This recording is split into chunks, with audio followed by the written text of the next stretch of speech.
अभी नंबर पे फोकस ना करके स्टार्टिंग के 2, 4, 5, 10 टेस्ट में, 8, 10 टेस्ट में नंबर पे फोकस ना करके आप इस बात पे फोकस करिए, आप इस बात पे फोकस करिए कि आपका जो वीक पॉइंट था, आपने जो रिवीजन किया था, आपने जो कंसेप्चुअली चीज़ों को समझा था, फिर आपने प्रैक्टिस कहाँ नहीं करी थी जिससे 2 नंबर, 10 नंबर, 4 नंबर, 20 नंबर जो भी एक्स्ट्रा आप और ला सकते थे उसके बारे में सोचिए।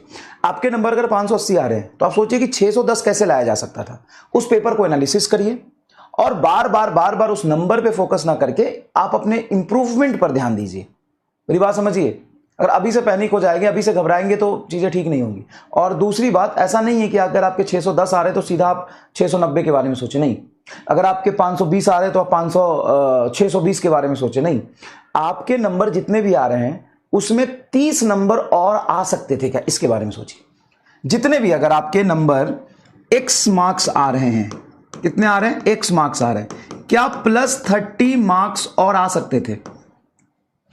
अगर वो आ सकते थे तो कैसे आ सकते थे, कहां पे गलती हुई जिससे वो आ सकते थे, किस चीज में प्रॉब्लम हुआ? पेपर अटेम्प्टिंग स्ट्रेटजी में प्रॉब्लम हुआ, पेपर में ज्यादा टाइम लग गया, सिली मिस्टेक में प्रॉब्लम हुआ, सिलेबस में कोई क्वेश्चंस आपने रिवीजन ढंग से नहीं किया था, या क्या दिक्कत है? ये एक बार एनालिसिस करिए, ठीक है भाई, ये एक बार एनालिसिस करिए। Non uniform circular motion not in syllabus given by NTA for NEET, और अपडेटेड NCERT में भी नहीं है ये, अपडेटेड NCERT में भी नहीं है।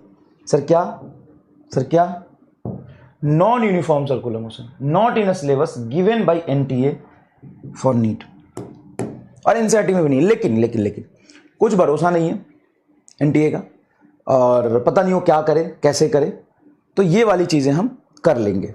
नॉन यूनिफॉर्म सर्कुलर मोशन भी हम पढ़ेंगे, दोनों पढ़ेंगे, बेसिक कंसेप्ट का फील लेंगे। लेकिन हाँ, ये बहुत इंपॉर्टेंट है कि आप ये समझिए नीट 2025 का पेपर लेके, कि वो पेपर जब पूछा था तो वो मुश्किल 1-2 सवाल को छोड़ दिया जाए तो किस हिसाब से पेपर मुश्किल बनाने की कोशिश किया था।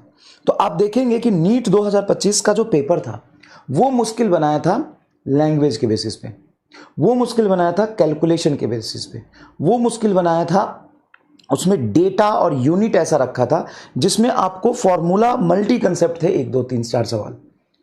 तो नीट 2025 का पेपर मुश्किल इसलिए नहीं था कि सिलेबस के बाहर से क्वेश्चन दे दिया, 1-2 क्वेश्चन को छोड़ दे, तो आराम से सुनिएगा, 1-2 क्वेश्चन को छोड़ दे तो नीट 2025 का पेपर मुश्किल इसलिए नहीं था कि NTA ने जो सिलेबस दिया था उससे बाहर का सवाल पूछ लिया। वो मुश्किल इसलिए था लैंग्वेज वाले सवाल ज्यादा थे। समझिए इस बात को, आप लैंग्वेज वाले सवाल करने से डरते हैं, लैंग्वेज वाले सवाल ज्यादा थे। कैलकुलेशन लेंदी था और थोड़े से मल्टी कंसेप्ट क्वेश्चंस थे कि यहां से सवाल कुछ फिजिकल क्वांटिटी निकाल के दूसरी जगह पुट करना है, यहां से निकाल के तीसरी जगह पुट करना है। तो इन 3 चीजों को आपको मैनेज करना पड़ेगा। और हमें यह समझना है कि नीट का जो सिलेबस है और जिस हिसाब से चीजें नीट में पूछी जाती रही है वैसा ही आएगा, लेकिन हाँ, कैलकुलेशन थोड़ी सी लेंदी, थोड़ा सा टफनेस पेपर का बढ़ाएगा, लैंग्वेज वाइज पेपर बढ़ाएगा, ठीक है।